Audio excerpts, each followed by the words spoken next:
So an interesting match of the November internationals taking place this weekend. The Welsh hosting the All Blacks in what promises to be a very intriguing contest. Now the All Blacks, they have made wholesale changes compared to their loss up against the English, whereas for the Welsh, they are coming off a win in their last match up against the Japanese, a last-minute thriller where they did win by the 1 point, but a very tough All Black side in front of them here, or at least it should be with the changes that we've seen made. But jumping straight into it, for this preview, we'll be looking through at the lineups, the key head-to-heads out there on the field, and then also a prediction at the end, how I think this match will go. But starting with the All Blacks lineup, they did announce their team just an hour before the Welsh, so that is why we're looking through at them first. And 13 changes across the starting lineup for New Zealand, including the three front rowers. Number 1, Tamaiti Williams. Number 2, Samisoni Taukei'aho. And number 3, Vasili Otosi, 3 men who have made their way off the bench for a majority of the season for the All Blacks, now getting the opportunity to start. Up against the Welsh in the locking duo, it is Scott Barrett alongside Fabian Holland. So actually the duo that we were going to see last week if it wasn't for the late sickness withdrawal from Fabian Holland. But Scott Barrett, he is also the captain for New Zealand. In this match, in the loose forward trio, there are big changes here. No Ardie Savia heading into this contest. Instead, Simon Parker takes back that number 6 jersey. Duplessis Karefi gets his first start in quite some time. And Wallace Satiti, he transitions to that number 8 jersey. In the 19 combination, it is a pair of Chiefs for New Zealand. Number 9, Cortez Ratama, and number 10, Damian McKenzie. There are quite a few little injuries lurking at the moment for the ABs, 2 of which were Cam Roigard as well as Beauden Barrett. So neither man going to be playing. And at this matchup out on the left wing, the All Blacks have gone with Caleb Clark returning from his concussion. In the midfield, going with experience, Anton Leonard-Brown and Rieko Ioane. So actually what they used in the last match of 2024 has somehow become the midfield combination that we see in this game as well. Number 14, Will Jordan, who has moved from fullback. And then at number 15, it is Ruben Love, who gets a rare opportunity here off the bench for New Zealand. Quite a few changes compared to what we saw in their match up against the English, with players like George Bell, Christian Leo Willie, Finlay Christie, and Sevu Reece all getting opportunities here for New Zealand. But looking through at this Welsh side, now they too have made a few changes compared to what we saw up against the Japanese. In the front row, it is Rhys Carey. I believe that's how you say his last name anyway. I've always been calling him Rhys Keir, but I believe that's actually wrong. So anyone who is Welsh, of course, do let me know how badly I've butchered that man's name. Dewey Lake, he will be the captain in the number 2 jersey, and Kieran Asarati slots in at 3. So for the last game, we did see Archie Griffin alongside Nicky Smith as the starting Welsh props, but they have moved away from those two, and actually no Nicky Smith whatsoever for the Welsh. In this game, in the locking duo, Duff Jenkins alongside Adam Beard, so the same duo that went up against the Brave Blossoms, and a little bit of a reshuffle in the loose ball trio. Number 6, Alex Mann. Number 7, Harry Dees, who gets himself the opportunity to make his debut up against the All Blacks, and Aaron Wainwright, who was playing 6 last week, he moves to number 8 in the backline. Thomas Williams, he was outstanding earlier on for the British and Irish Lions up until that injury that did leave him out for the rest of the tour, but he partners with Dan Edwards, so no changes there for the Welsh in that department. Tom Rogers, he is out on the left wing. No Josh Adams for this game, and that is due to the suspension that he did receive for his red card up against Japan. In the midfield, Joe Hawkins and Max Llewellyn, so a little shuffle there with no Ben Thomas in that number 12 jersey. Lewis Rees-Stammer, and then number 15, they have gone with Blair Murray off of the bench. We see actually another debut here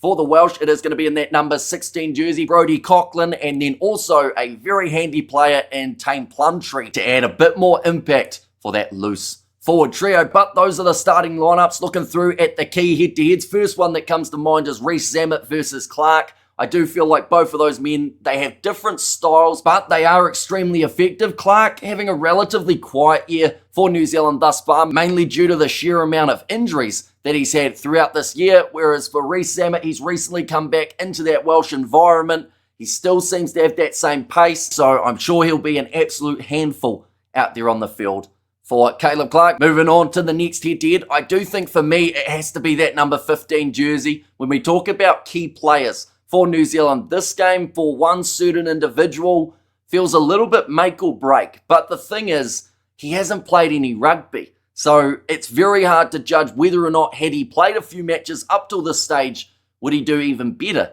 in this type of matchup. That is Ruben Love. He's going head-to-head with Blair Murray in that number 15 jersey. Now, Ruben Love, a lot of people wanted to see him slot in as that 10. Scott Robertson said, nah, not happening. We're going 15 instead, which is his predominant position in Super Rugby, although he did fill in the 10 jersey for the Hurricanes a little bit. That was due to the injuries that they were having around that jersey with the likes of a Harry Godfrey. But Ruben Love, he's got some great attacking ability. He is normally pretty safe under the high ball. And I do think for New Zealand, the fact that they've got Clark, Will Jordan, and also Love as their back three, I would say that this is going to be a game, as long as I don't jinx it, that New Zealand look the safest under the high ball. There have been some shockers throughout 2025 in terms of New Zealand's ability to get that ball when it has been kicked in the air, but I do think there's a little bit of security that comes with having these three on the field. For the start, in terms of Blair Murray, he has been an outstanding player throughout the URC. When you look through at that Welsh side from 1 or 2 years ago when they were on that brutal losing streak, I would say that Blair Murray throughout just seemed like he was that little bit better than quite a few of the other Welsh backs. He's got a huge amount of potential. He's also still young, so plenty of time to be able to develop as a number 15. But I'd say having him at the back, it should help Wales quite a bit throughout this contest. Moving on to the last head-to-head, I actually really like the Dewey Lake versus Samisoni Taukei'aho battle in this contest. Dewey Lake comes in as the skipper. You could see how much it meant to him with that win over the Japanese. For the first time in over 800 days, the Welsh were victorious on home soil, but it doesn't get any easier. They now have the All Blacks, and then they've got the Springboks to close out their November internationals. So there's one thing that the Welsh are not lacking, and that is a set of big old bulls, because they are and have been taking on some brilliant sides all throughout this year. You look through at this Welsh side and you see where they are on the world rankings, but I believe, unless I'm wrong, which I probably am, I think that they're the only side to take on every single team inside of the top 6 for the world rankings. Now, Australia at the moment, they like to go a little bit up and down between that 6 and 7, and for the sake of my argument, they have to stay 7 in the world rankings, but it is pretty impressive for Wales, the fact that even when struggling, they're still willing to take on everyone. And Dewey Lake, I feel like his mentality when he's out there on the field, you can see how much this jersey means to him, and I really hope it translates out onto the field up against the All Blacks here, whereas you got Samisoni Taukei'aho, a man who built a bit of a reputation as an impact player for New Zealand throughout the Rugby Championship, was making his way off the bench and scoring himself tries, and I just feel like a starting opportunity.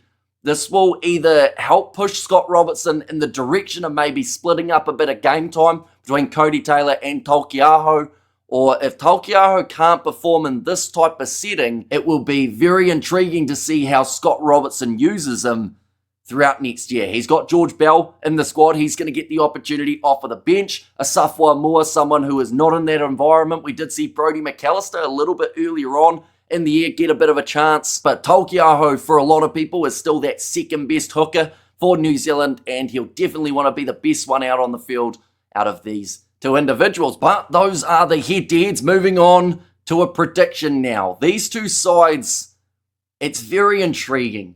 And the All Blacks, you would think that they will bounce back. After that loss up against the English, there will be a lot of determination from this All Black side, or at least there should be. Now, up against the Welsh, they have not lost in Wales in a very long time. Their last victory in Wales was 2022, 55 points to the 23 in favour of the All Blacks, and the 4 matches prior to that, they have won by 14 or more points in favour of the Kiwis. Now, it's very hard to judge what is going to happen for this matchup. So many changes for New Zealand. It may work in their favour, it may work against them. Wales have, at least even with some losses, been able to build up a little bit of consistency around selections. You know, a few changes here and there, predominantly in the front row, and a couple little reshuffles in their backline, but New Zealand making a huge amount of changes for this matchup, and it makes me think back to last year in the game up against the Italians. The same midfield combination were out there on the park, and New Zealand only won that game, I believe, 29-11, and that was the type of match that everyone thought, after losing by 1 point up against France,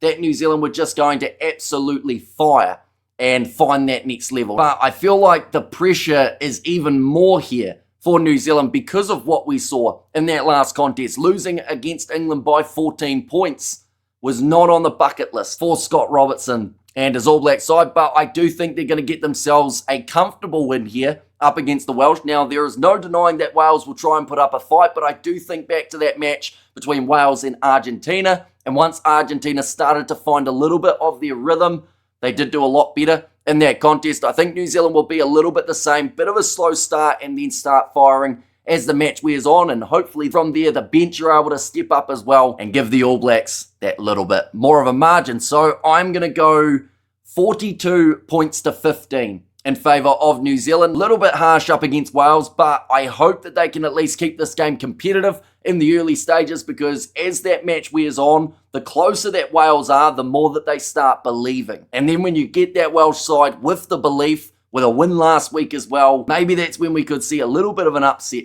at the Principality Stadium, but I just think New Zealand should be strong enough. The key word there is should, but with the lack of game time for some of these players, who knows what's going to happen throughout the 80 minutes. But this game, it is going to be taking place at 4:10 a.m. New Zealand time on Sunday morning. We are going to be doing the live commentary for the contest, so of course do tune in for that. And also let me know your score predictions for this contest and who you think is an early man of the match candidate for this contest as well. But thank you all very much for watching. If you did enjoy, be sure to leave a like and subscribe to the channel, and I will see you all for the next one.